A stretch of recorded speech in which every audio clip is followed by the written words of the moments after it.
Single Edward. Because people tend to think the community, they have nothing to benefit from. But I believe the community can help us, first of all, to find a market. First of all, government is putting money into PDM. People are going to produce, but also the challenge is going to be, where do we sell what we have produced? So I believe the integration. Good enough, we have had the Uganda cross-border leaders as well in this meeting to see how do we help people who want to trade across the border. How do they take advantage of these opportunities available? How do they move there? How do they access the market? These are very important issues which I believe they will help and for our community to understand and be able to tap into. So we really think that the community can help, but also we need to fast track the language, because most of the East African countries speak in Kiswahili. So we need to make sure that our communities from primary level, we have Kiswahili as a language also brought on board until secondary school, so that people grow up speaking and knowing the language, so that they can be able to cross the border and know that they won't have any barrier.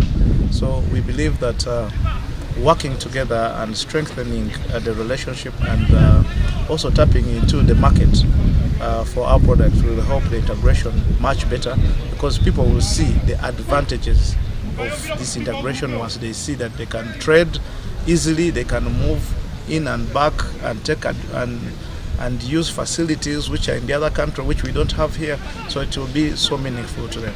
Integrating, let it be easy for someone to move from Uganda just with an identity card and cross the border and come back as far as you can be identified.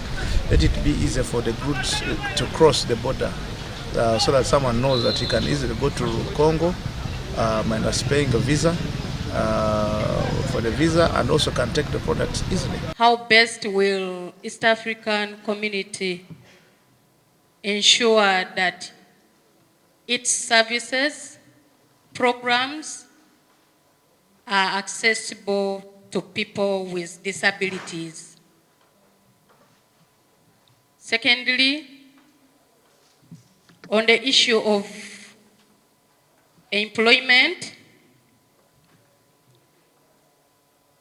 most times people with disabilities are not considered when it comes to employment. We have had issues, even after talking about integration.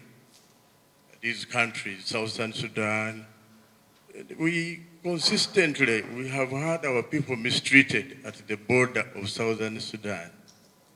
Is there a mechanism within the integration to address effectively that kind of vice, such that people can freely be able to move, they mean what they say, and actually say what they mean?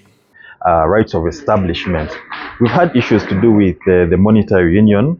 The initial plan for the community was for us to have, East African community, to have a single currency by 2024. But we were not able to reach the convergence criteria as ESA partner states in time. And this has therefore been agreed by the heads of state that it be pushed to 2031. So we hope that by 2031 we shall have a single currency that we shall be able to use as the East African community. Finally is the political federation, which is still a work in progress.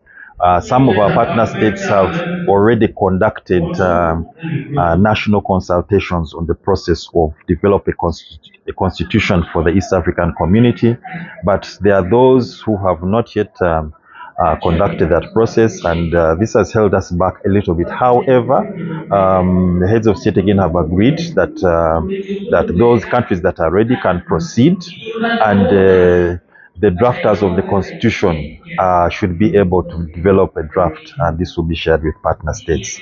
About the challenges, we have a number of issues to do with non-tariff barriers that keep on reoccurring. However, these are being addressed on a daily basis. We have the issue to do with the harmonization of taxes, of laws, of policies. Again, this is a work in progress, and we thank the East African Community Secretariat plus the partner states for the work that they're doing, ensuring that the harmonization takes place, such that our systems, our laws, our taxes can begin to speak to each other. We have issues to do with language barrier. But you're aware that recently Kiswahili and French were included as additional languages to the East African community. And therefore, there is also a deliberate effort by government of Uganda to see that Kiswahili is taught from the grassroots. The Ministry of Education is coming out with a plan to see that Kiswahili is taught from the primary to the secondary to the universities. Currently, our cabinet, the cabinet of Uganda, every Monday spends the first hour of their discussions learning Kiswahili as a language. And therefore, there is a lot more that is going on. Different agencies, different departments of government, even the Ministry of East African Community Affairs conducts Kiswahili lessons every Monday, Wednesday, and Friday.